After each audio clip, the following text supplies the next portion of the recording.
Good evening, everyone. Myself, Kumarendra Sir, Excellence Classes. Today, I am going to discuss about the solution of CBSE Term 1 Physics paper. Okay. तो इस video के विषय में मैं मतलब जो वो है ना सॉल्यूशन का पीडीएफ है ना वो मैं आप लोग को मैं लिंक में दे दूंगा, तो आप लोग वीडियो देखने से पहले ही उस पीडीएफ को अपने पास रखें, ठीक है। ये मेरा सजेशन है, तो उसके बाद ही आप लोग वीडियो देखिए, ठीक है। तो मैं लिंक पे दे दूंगा इसका पीडीएफ, तो ठीक है। जैसे कि तो पेपर के बारे में पहले थोड़ा बोलते हैं। तो जो पेपर है ना वो पेपर मतलब कैसा गया आप लोगों का? मेरे ख्याल से तो ये पेपर टफ नहीं था, इजी था। तो ये जो पेपर है ना इसका ये थोड़ा लेंथी था, मतलब थोड़ा टाइम कंज्यूमिंग था। तो ये जो टाइम दिया हुआ है उस टाइम में आपको अगर करना है तो मतलब थोड़ा स्पीडी होना पड़ेगा, ठीक है। कैलकुलेशन में फास्ट होना पड़ेगा। अगर आपका कैलकुलेशन फास्ट है तो आप दिया हुआ टाइम पे आराम से पेपर को सॉल्व कर लेंगे, ठीक है। तो स्पीडी होना पड़ेगा, वही बाकी वही थोड़ा टाइम कंज्यूमिंग का इशू है, जैसे कि बहुत सारे स्टूडेंट्स भी बोल रहे हैं ऐसा। और बाकी कोई मेरे ख्याल से तो पेपर का मतलब टफ नहीं है, वो तो पेपर इजी था। मतलब सब क्वेश्चन ऐसा है कि आप सॉल्व कर सकते हो, ठीक है। तो ठीक है, मैं अभी क्वेश्चन का आंसर डिस्कस करता हूँ, आप लोगों के साथ शेयर करता हूँ, ठीक है। तो पहला क्वेश्चन है ना, तो पहला क्वेश्चन, ठीक है, मैं क्वेश्चन पढ़ देता हूँ। मेरे पास मतलब क्वेश्चन है ऑलरेडी मोबाइल में पीडीएफ में, तो मैं ही पढ़ देता हूँ, ठीक है। तो पहला वाला क्वेश्चन क्या दिया हुआ है आप लोग सुनिएगा। A negatively charged object x is repelled by another charged object y, okay. तो दिया हुआ है कि एक चार्ज पार्टिकल है, ठीक है। तो चार्ज पार्टिकल है ना, तो चार्ज पार्टिकल जो है वो पहला वाला चार्ज पार्टिकल x नेगेटिव है, ठीक है। x नेगेटिव है, ओके। तो जो नेगेटिवली चार्ज ऑब्जेक्ट है x वो रिपेल होता है अनदर चार्ज ऑब्जेक्ट से। तो जो चार्ज है वो y है, तो y को क्या होना पड़ेगा? अगर ये रिपेल होगा ना तो y का भी तो नेगेटिव होना पड़ेगा ना, तो y भी नेगेटिव होगा। उसके बाद क्या बोला, however an object z is attracted to object y, तो there is another object z which is attracted to object y, तो z क्या होगा? तो आपको क्या पूछा है, ऐसे इन्फॉर्मेशन दिया हुआ है, ठीक है। तो अगर ये इससे अट्रैक्ट होना है तो ये क्या होगा, z अगर z को अगर y ने अट्रैक्ट करना है तो z तो ऑब्वियसली प्लस होगा ना, ठीक है। तो अभी ऑप्शन में क्या क्वेश्चन पूछा है आप लोगों को, which of the following is the most possibility for the object z, तो ऑब्जेक्ट z के लिए कौन सा करेक्ट होगा? पहला है number A positively charged only, ये करेक्ट है, ठीक है। B negatively charged only, B तो गलत है। सी न्यूट्रल और पॉजिटिवली चार्ज्ड, डी न्यूट्रल और नेगेटिवली चार्ज्ड। तो नेगेटिवली चार्ज तो नहीं हो सकता, तो बी और डी तो गलत है, हाँ? तो लेकिन यहाँ पे ए एंड सी के बीच में थोड़ा कंफ्यूजन है, कौन सा आंसर होगा? तो ए में है पॉजिटिवली चार्ज्ड ओनली, ठीक है। तो बी में पॉजिटिव तो है ही, और पॉजिटिव है और नेगेटिव और न्यूट्रल भी है, ठीक है। तो A is correct but C is more correct as compared to A, because C में न्यूट्रल ऑप्शन भी है। तो जेड ऑब्जेक्ट न्यूट्रल भी हो सकता है, क्यों मालूम है? क्योंकि दो बॉडी के बीच में सिर्फ चार्ज की वजह से ही फोर्स नहीं होता है। तो चार्ज की वजह से जो फोर्स होता है उसको बोलते हैं कूलम्बिक फोर्स। मास की वजह से भी दो बॉडी के बीच में फोर्स होता है, ठीक है। तो दो न्यूट्रल ऑब्जेक्ट के बीच में भी फोर्स हो सकता है, अगर उसमें उसका मास दिया हुआ है, तो मतलब मास का कुछ कंडीशन ऐसा है कि बहुत बड़ा एक्स होता है, उस फोर्स को हम लोग क्या बोलते हैं? Force of gravitation. तो ग्रेविटेशन फोर्स न्यूट्रल ऑब्जेक्ट में ही काम करता है, ठीक है। तो इसका आंसर क्या होगा? जो आंसर है ना, तो वो उसका करेक्ट ऑप्शन है ऑप्शन नंबर सी होगा, ठीक है। तो इसका करेक्ट ऑप्शन होगा ऑप्शन सी, ठीक है। तो एक नंबर 1 क्वेश्चन तो हो गया आपका, ठीक है। तो अभी हम लोग सेकंड क्वेश्चन पे लेते हैं। सेकंड क्वेश्चन क्या है, तो सुनिएगा।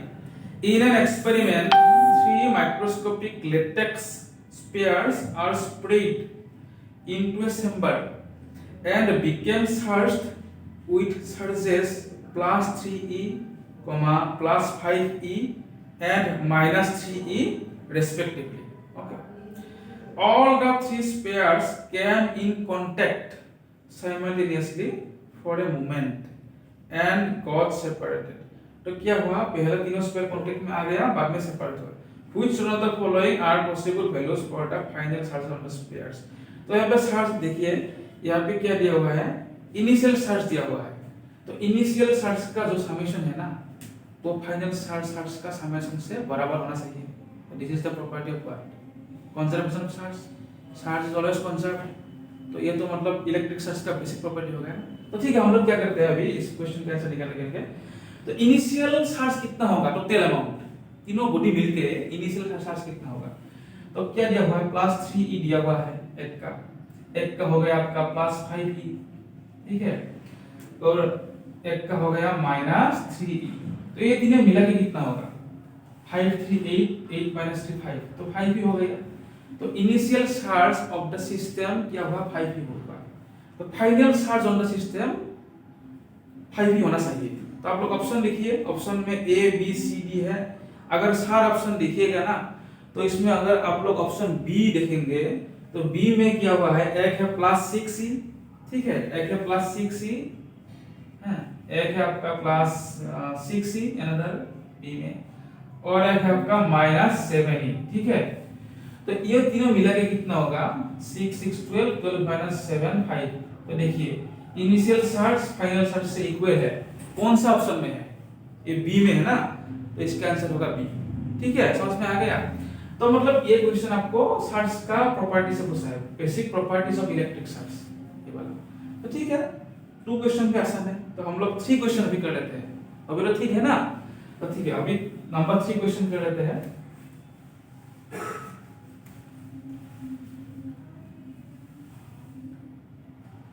तो नंबर 3 क्वेश्चन क्या है, सुनिएगा। An object has a charge of 1 coulomb and gains 5.0 into 10 to the power 18 electrons. Okay, तो क्या देखो आपको, एक ऑब्जेक्ट के पास ना पहले 1 कूलम्ब चार्ज है, पहले 1 कूलम्ब चार्ज था उसके ऊपर में उस पर, फिर बाद में उसने उसको इलेक्ट्रॉन उसने गेन किया। कितना नंबर का इलेक्ट्रॉन गेन किया, 5 into 10 to the power 18 electron बाहर से गेन किया। तो अभी आपको पूछा है the net charge on the object becomes. तो अभी टोटल चार्ज निकालना है ऑब्जेक्ट का। तो ऑब्जेक्ट क्या, ठीक है, तो बहुत सिंपल है। पहले ऑब्जेक्ट में आपका 1 कूलम्ब चार्ज था पहले से, फिर बाद में ऑब्जेक्ट ने 5.0 into 10 to the power 18 electron gain किया। तो ठीक है, तो 1 कूलम्ब तो पहले से था, फिर इसके साथ क्या जोड़ना पड़ेगा, 5.0 into 10 to the power 18 electron का चार्ज जोड़ना पड़ेगा। तो एक इलेक्ट्रॉन का चार्ज होता है आपका 1.6 into 10 to the power minus 19 coulomb. तो वो क्या होगा, इसके साथ मल्टीप्लाई हो जाएगा, ठीक है। लेकिन यहाँ पे एक बात है, इलेक्ट्रॉन का चार्ज नेगेटिव है ना, तो आपको यहाँ पे नेगेटिव साइन रखना है, ठीक है। तो minus 1.6 into 10 to the power minus 19 coulomb एक इलेक्ट्रॉन का चार्ज है, इतना इलेक्ट्रॉन का चार्ज इतना होगा। फिर आप उसके साथ 1 कूलम्ब को जोड़ दीजिए। अगर आप लोग ये सॉल्व करेंगे ना, ये वाला तो कैलकुलेशन सिंपल है, मैथमेटिकल कैलकुलेशन है, ठीक है। अगर ये वाला आप लोग सॉल्व करेंगे ना, तो आपका आंसर आ जाएगा आपका 0.2 कूलम्ब, फाइनल आंसर। तो this will be the final answer, ठीक है। आप लोग आराम से सॉल्व करिएगा, ये 5 इसके साथ मल्टीप्लाई करिए, फिर आफ्टर कैलकुलेशन ऐसा हो जाएगा, ठीक है। तो 0.2 कूलम्ब किसमें है, देखिए ऑप्शन डी करेक्ट होगा यहाँ पे, सिंपल सी बात है, ऑप्शन डी क्या होगा, करेक्ट होगा।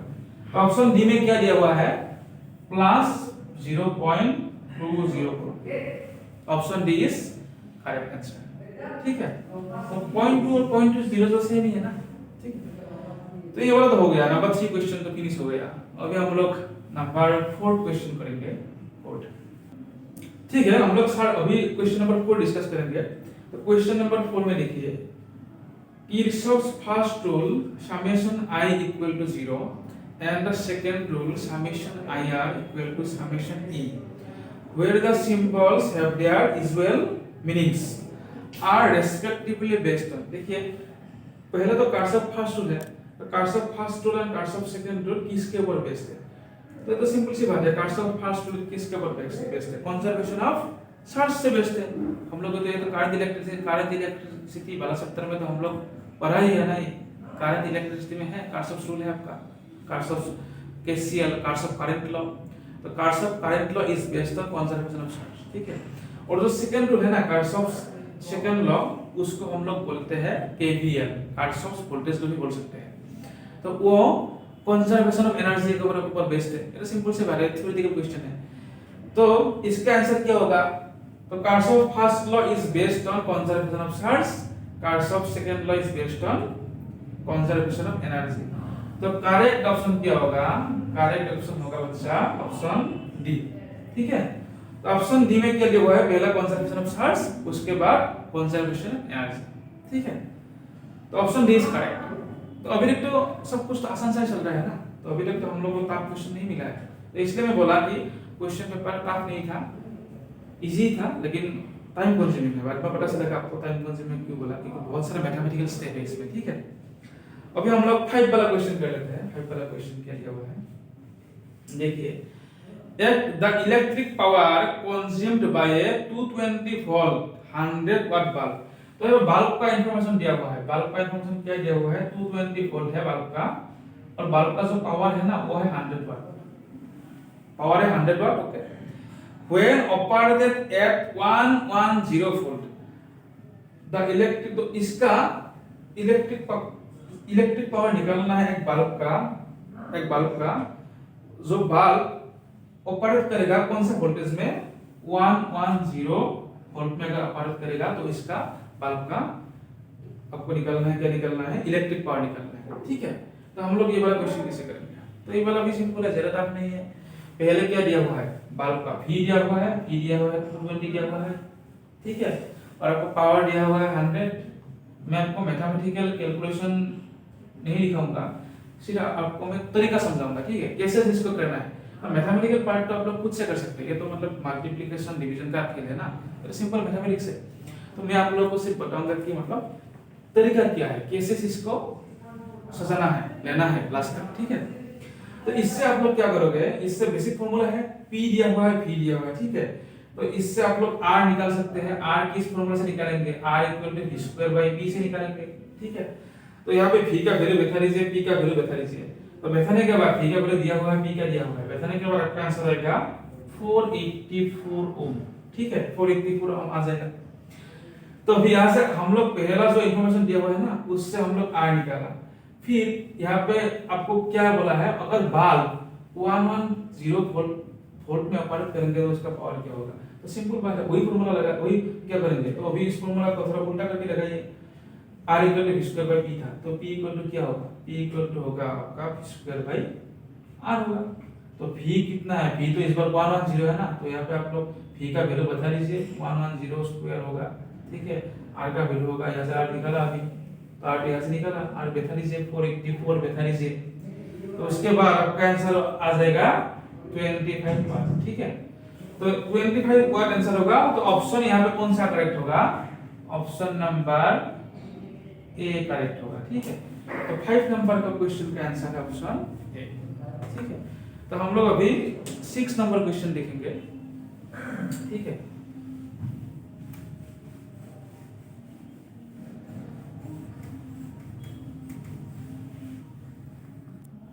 तो ठीक है, अभी हम लोग क्वेश्चन नंबर 6 डिस्कस करते हैं। तो क्वेश्चन नंबर 6 में क्या दिया, क्या क्वेश्चन पूछा है आपको? Which of the following has negative temperature coefficient of resistivity. तो कौन सा मतलब चीज का, नीचे दिया हुआ चीज का negative temperature coefficient of resistivity है। ठीक है, तो negative temperature coefficient of resistivity किसका होता है? तो ये तो हमारा करंट इलेक्ट्रिसिटी सप्ताह में 3 ग्राफ हुआ, 3 ग्राफ है ना वहां पे। 3 ग्राफ में हमें मिला था कि जो सेमीकंडक्टर है ना, तो उसका अगर आप लोग ग्राफ लिखोगे ना, रेजिस्टिविटी वर्सेस टेंपरेचर ग्राफ, तो आपको मालूम चल जाएगा। तो ये मतलब 6 वाला question chapter current electricity chapter से पूछा है। तो यहाँ पे करंट इलेक्ट्रिसिटी चैप्टर में मतलब रेजिस्टिविटी टेंपरेचर के साथ कैसे वेरी होता है, how resistivity varies with temperature, वहाँ पे 3 ग्राफ है। आप ग्राफ देखने से आपको मतलब समझ में आ जाएगा। तो इसका आंसर होगा क्वेश्चन नंबर जो 6 है ना, इसका आंसर होगा ऑप्शन सी। तो ये थ्योरेटिकल क्वेश्चन है। ठीक है, ये थ्योरेटिकल क्वेश्चन है, इसमें कुछ न्यूमेरिकल करना नहीं है, डायरेक्ट आपको आंसर लिखना है। ठीक है, तो अभी हम लोग 7 नंबर क्वेश्चन करेंगे। 7 नंबर क्वेश्चन करेंगे, तो 7 नंबर क्वेश्चन में मैं पढ़ देता हूं क्या है।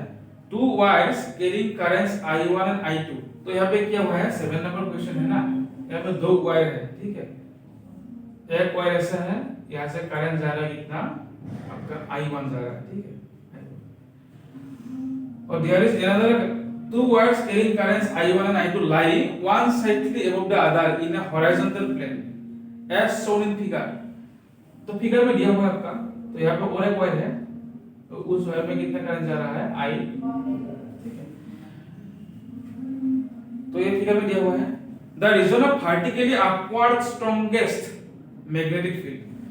तो यहाँ पे vertically upward strongest magnetic field किस रीजन में स्ट्रॉन्ग होगा, सारे रीजन पूछा है आपको, एक नंबर 1, नंबर 2, नंबर 3, नंबर 4। तो ये सारे रीजन में से इसमें मैग्नेटिक फील्ड स्ट्रॉन्ग होगा, ठीक है। तो ये आंसर कैसे करेंगे, इसमें देखिए इसमें क्या कॉन्सेप्ट लगाना है, मैं आपको तरीका समझता हूँ। ये जो कारण है ना, कारण कैरिंग वायर, तो ये तो मतलब अगर एक वायर कारण कैरी करेगा ना, जैसे कि मान लो ये एक वायर है, ठीक है, इसमें आई करंट जा रहा है, ठीक है, तो इसका मैग्नेटिक फील्ड का मतलब मैग्नेटिक फील्ड का डायरेक्शन कैसे निकालना है।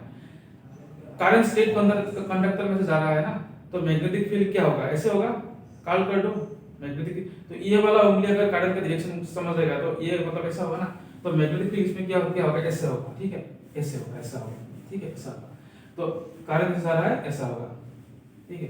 तो मैग्नेटिक फील्ड का डायरेक्शन ऐसा होगा, फर्स्ट मतलब करंट के लिए, और सेकंड करंट के जा रहा है, ऐसा जा रहा है, तो इस करंट के डायरेक्शन में वो वाला उंगली रख दो, वो वाला उंगली रख दिया, फिर घुमाओ हाथ को, तो ऐसे होगा। तो इस वायर की वजह से ऐसा होगा, इस वायर की वजह से ऐसे होगा। तो ये दोनों मतलब यहाँ पे ऐड होगा, इसका मैग्नेटिक फील्ड एंड इसका मैग्नेटिक फील्ड इस रीजन में ऐड होगा, और मैग्नेटिक फील्ड रीजन नंबर 2 में क्या होगा, स्ट्रॉन्ग होगा। तो ऑप्शन क्या होगा इसमें, option correct option is option B, ठीक है। तो बी ऑप्शन में दिया हुआ है ना 2, तो ऑप्शन बी होगा करेक्ट, ठीक है। तो मेरी कहता है ऑप्शन बी। तो ये मतलब कौन सा कॉन्सेप्ट से है क्वेश्चन, ये तो मतलब अगर एक वायर करंट कैरी कंडक्ट, अगर एक वायर करंट कैरी करता है ना, तो उसके अराउंड मैग्नेटिक फील्ड का डायरेक्शन कैसा होता है वो आपको समझना पड़ेगा, उसके बाद ही आप लोग आंसर कर पाओगे, ठीक है। तो ये ऐसे होगा, ओके। तो नेक्स्ट क्वेश्चन नंबर 8, ओके। तो क्वेश्चन नंबर 8 में क्या दिया हुआ है, two parallel conductors carrying current 4 ampere and 10 ampere are placed 2.5 centimeter apart in frequency।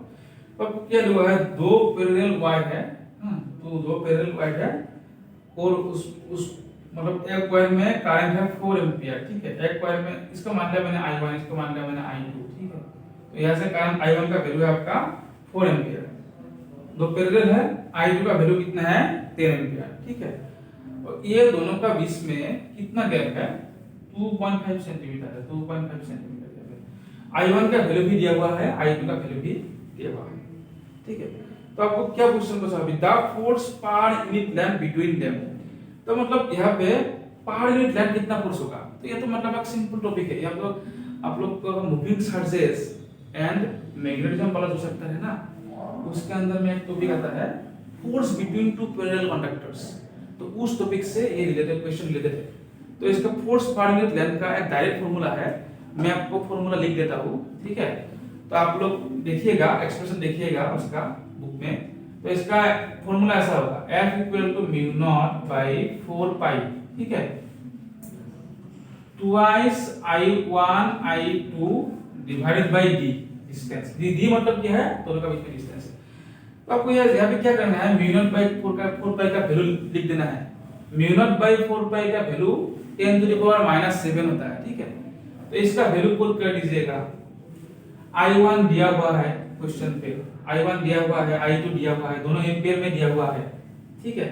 और डिस्टेंस है ना, डिस्टेंस सेंटीमीटर में दिया हुआ है, तो डिस्टेंस को पहले मीटर में कन्वर्ट करना पड़ेगा, क्योंकि SI तक लेना है ना, SI सिस्टम में बदलना पड़ेगा, ठीक है। तो डिस्टेंस को आप लोग क्या करिएगा, सेंटीमीटर से मीटर करिएगा, उसके बाद यहाँ पे वैल्यू पुट कर दीजिएगा, जो वैल्यू है। तो आंसर कितना आ जाएगा, मैं कैलकुलेशन नहीं किया वो भी यहाँ पे, तो आप लोग कैलकुलेशन करिएगा, देखिएगा 3.2 into 10 to the power -4 newton by metre होगा इसका फाइनल आंसर, ठीक है, आफ्टर कैलकुलेशन, हाँ ठीक है। आप लोग कैलकुलेशन करके देखिएगा। तो ये जो है ना, ये मतलब कौन सा ऑप्शन में है, ठीक है, आप लोग देखिए यहाँ पे कौन सा ऑप्शन में है। Option D is correct, 3.2 × 10⁻⁻4 Newton पर मीटर। तो यहाँ पे कौन सा ऑप्शन होगा, ऑप्शन नंबर डी होगा, ठीक है। तो अभी तक तो सब कुछ ठीक जा रहा है मुझे लगता है, मतलब ये वाला तो सब कुछ आसान ही है, टफ तो नहीं है ना। तो ये वाला तो आप लोग आराम से कर सकते हैं। मतलब इसके लिए बेसिक कॉन्सेप्ट क्लियर करना पड़ेगा, चीज कहाँ से लाया है, कौन सा मतलब कॉन्सेप्ट से लाया है, ये आप लोग को अच्छी तरह से दिमाग में बैठाना पड़ेगा। तो मतलब यहाँ पे क्या है, मतलब बेसिकली एक ही बात है, आपको कॉन्सेप्ट मतलब क्लियर कॉन्सेप्ट चाहिए, ठीक है, ये सबसे चीज सॉल्व करने के लिए। ओके, तो next let me discuss the question number 9। एक तो हो गया, अभी 9 डिस्कस करते हैं, ठीक है।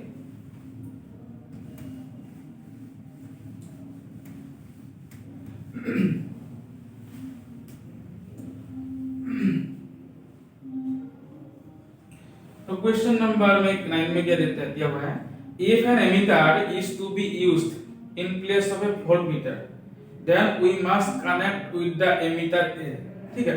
अगर एक एमीटर वोल्टमीटर की जगह पे यूज करना है तो एमीटर के साथ क्या लगाना पड़ेगा। तो एमीटर मतलब क्या, एमीटर तो मालूम है आपको, एमीटर कैसे हम लोग मतलब ऑब्टेन करते हैं। एमीटर मतलब क्या है, लो रेजिस्टेंस इन पैरेलल, जैसे कि आप लोग मालूम है एमीटर कैसे बनाते हैं, एक शांत रेजिस्टेंस लगा रहता है पैरेलल में, तो शांत रेजिस्टेंस को हम लोग लो रेजिस्टेंस बोलते हैं, ठीक है। तो इसका आंसर क्या होगा, आंसर तो सिंपल है, तो मतलब कुछ कहने का नहीं है। तो यहाँ इसका आंसर होगा आपका option number A, low resistance in parallel, ठीक है। तो इसका आंसर होगा ऑप्शन ए, मैं ऑप्शन लिख देता हूं, option A, low resistance in parallel. Okay, अभी 10 नंबर क्वेश्चन करते हैं, 10 नंबर क्वेश्चन कर लेते हैं। The magnetic field at the centre of A current carrying circular loop of radius r is v1, ठीक है। एक सर्कुलर लूप है, उसका रेडियस है आपका दिया हुआ है, कितना दिया हुआ है, रेडियस है r, तो इसका जो सेंटर है ना, उसमें मैग्नेटिक फील्ड है दिया हुआ है, कितना v1 दिया हुआ है, ठीक है, सेंटर में। Okay, the magnetic field at a point on its axis at the distance r from the center of the loop is v2। तो नेक्स्ट उस पॉइंट से अगर इसको डिस्टेंस आओगे ना, उसका जो एक्सियल पॉइंट है ना, एक्सियल पॉइंट में एक डिस्टेंस में कितना दिया हुआ है, यहाँ पे v2 दिया हुआ है।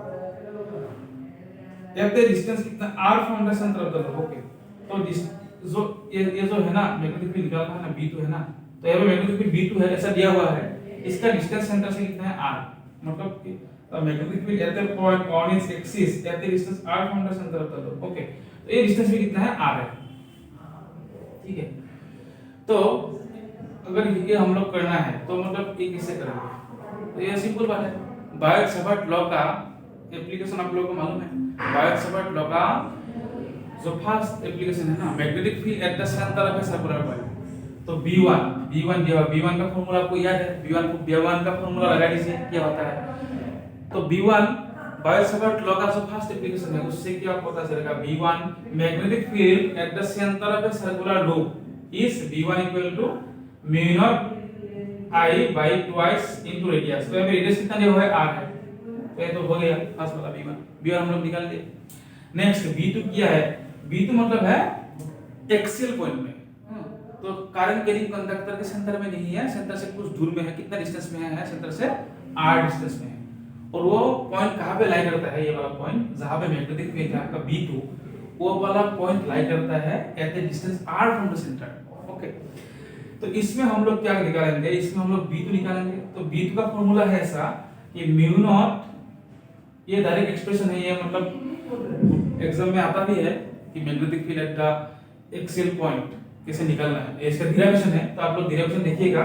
तो इसका फॉर्मूला मैं लिख देता हूं, mu naught I radius square, radius मतलब कितना दिया हुआ है, r दिया हुआ है ना, mu not I square, formula है mu not I radius square, radius r दिया हुआ है, म्यू नॉट I स्क्वायर बता दिया, 2 इनटू, तो 2 इनटू फॉर्मूला होता है कि x square plus r square 3/2। लेकिन यहां पे x की जगह में क्या है, x मतलब क्या है, distance of the point from the centre, तो x की जगह पे r है, तो हम लोग डायरेक्टली r पुट कर देते हैं, तो r स्क्वायर प्लस रेडियस लिखते हैं r है, तो r square plus r square upon 3/2 होगा।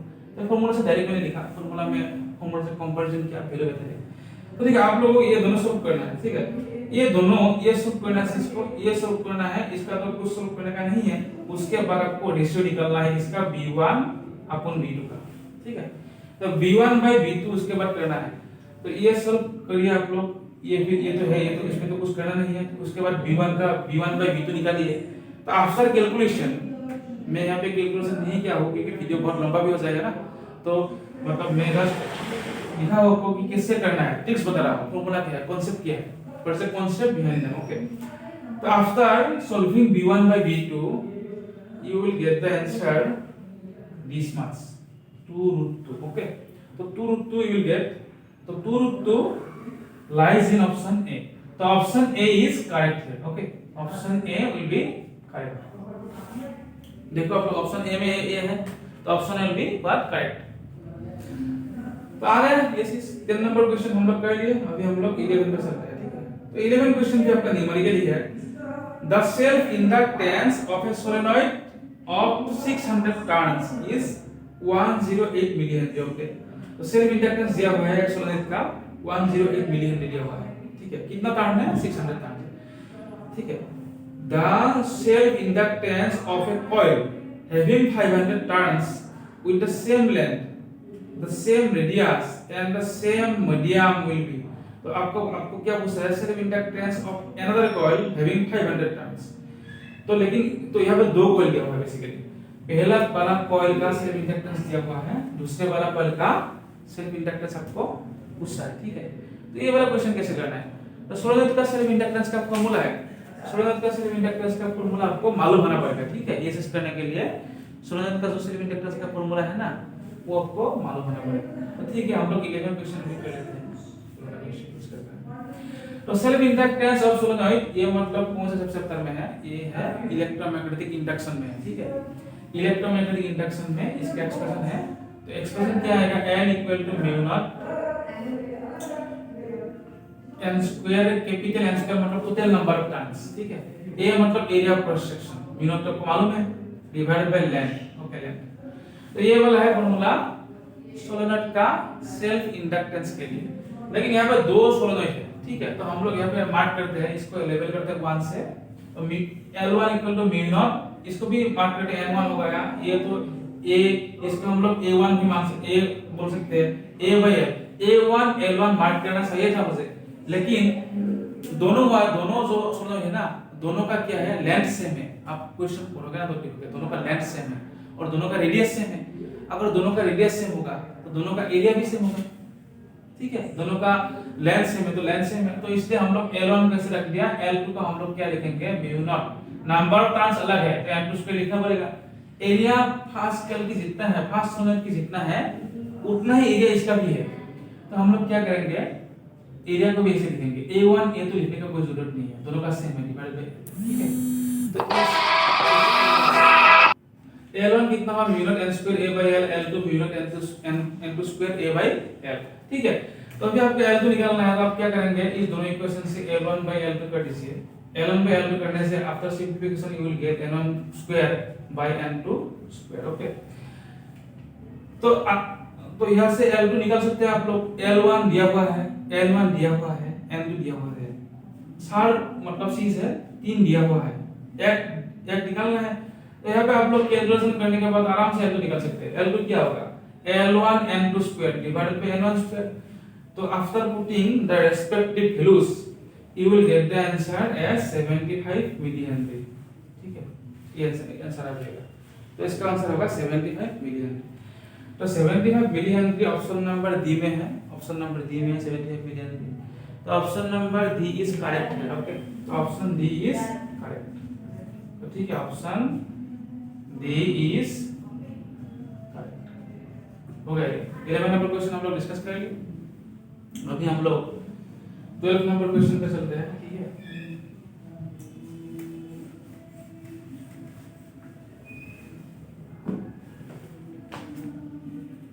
तो जो 12 नंबर क्वेश्चन है ना, इसमें क्या है?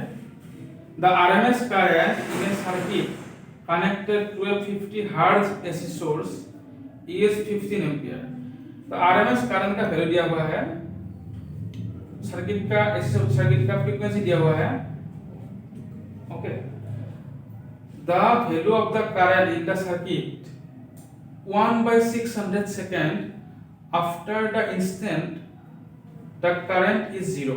ओके, तो मतलब क्या है, निकालना है कि 1/600 सेकंड के बाद करंट का वैल्यू निकालना है। तो आप लोग कैसे करेंगे, ठीक है। तो इसका मतलब इसमें क्या दिया हुआ है आपको, आरएमएस मतलब दिया हुआ है ना। तो हम लोग एक काम करते हैं, ठीक है।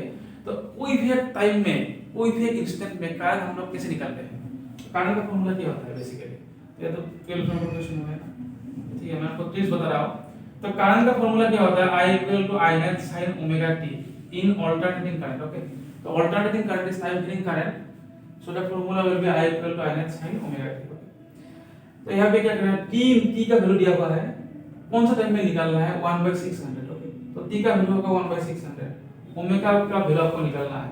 ओमेगा का वैल्यू आप लोग कैसे निकालेंगे, ओमेगा मतलब क्या है, ट्वाइस बाय f। तो यहाँ पे f दिया हुआ है, ट्वाइस बाय f दिया हुआ है, तो इसका आ जाएगा 100 पाई आ जाएगा ओमेगा। ओके, f का वैल्यू बता दीजिए 100। स्मॉल d दिया हुआ है, बोलिए आप, स्मॉल d कितना, 1/600 दिया हुआ है। तो स्मॉल d हो गया, ओमेगा हो गया, I नॉट सही है ना। तो I नॉट क्या है, I नॉट और IRMS के बीच में रिलेशन है, IRMS = I नॉट बाय √2, ये रिलेशन है ना। तो इससे आप लोग I नॉट निकाल सकते हैं। I नॉट इक्वल टू कितना होगा, √2 * IRMS। IRMS का वैल्यू दिया हुआ है 15, तो √2 से 15 मल्टीप्लाई करो तो मतलब यहाँ पे 15 √2 हो जाएगा, ठीक है। तो I नॉट 15 √2 आ गया, I नॉट। ओके, ओमेगा का वैल्यू आ गया 100 पाई। ओके, t का वैल्यू आ गया 1/600। तो यहाँ पे ये जो वैल्यू है ना, उस वैल्यू को यहाँ पे बैठा दीजिएगा। ये वैल्यू बैठाने के बाद ना i का वैल्यू आएगा, मतलब जो वैल्यू आएगा आपका 15/√2 आएगा, ठीक है। ये तो मतलब सिंपलीफिकेशन पार्ट है, तो आपको खुद को करना चाहिए, ये तो आसान चीज है ना। यार में क्या चीज है, मैथमेटिक्स करना है ना। i नॉट बैठा दीजिएगा, sin ओमेगा, ये तो कुछ फिजिक्स नहीं है, सब मैथमेटिक्स है। साइन कुछ एंगल आएगा, उसका वैल्यू लिख दीजिएगा। तो आप after calculation you will get the answer 15/√2। 15/√2 ampere है आंसर। 15/√2 एम्पियर है ना, वो कहां पे है, ठीक है। तो 15/√2 एम्पियर जो आंसर है ना आपका, ये ऑप्शन नंबर है आपका ए में है, ठीक है। तो ऑप्शन ए इज करेक्ट है। ओके, तो ऑप्शन क्या होगा, option A is correct. Okay, तो ये हो गया आपका 12 नंबर क्वेश्चन। तो ठीक है, हम लोग अभी नेक्स्ट क्वेश्चन डिस्कस करते हैं। नेक्स्ट 13 नंबर क्वेश्चन डिस्कस करते हैं।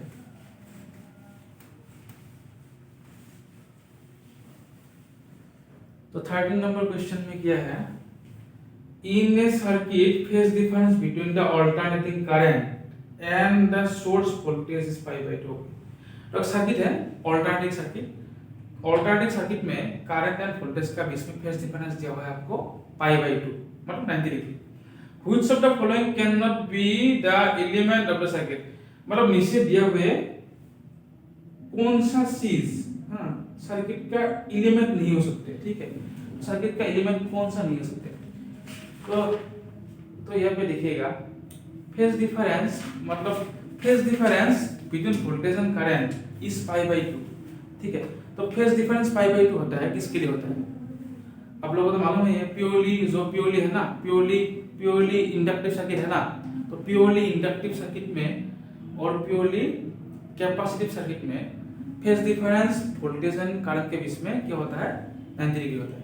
तो इसका आंसर क्या होगा, कौन सा कंपैरिजन नहीं हो सकता है। तो ऑप्शन यहाँ पे आंसर क्या होगा 13 नंबर का, ऑप्शन सी होगा ये, ठीक है। ऑप्शन सी में क्या दिया हुआ है, एल एंड आर, ठीक है। तो एल एंड आर में होगा, ठीक है। ओके, तो ये वाला क्वेश्चन हो गया। अभी हम लोग क्या करेंगे, 14 नंबर क्वेश्चन थोड़ा डिस्कस कर लेते हैं, ठीक है। ओके, तो 14 क्वेश्चन हम लोग डिस्कस करेंगे अभी। तो 14 क्वेश्चन में क्या है आपका,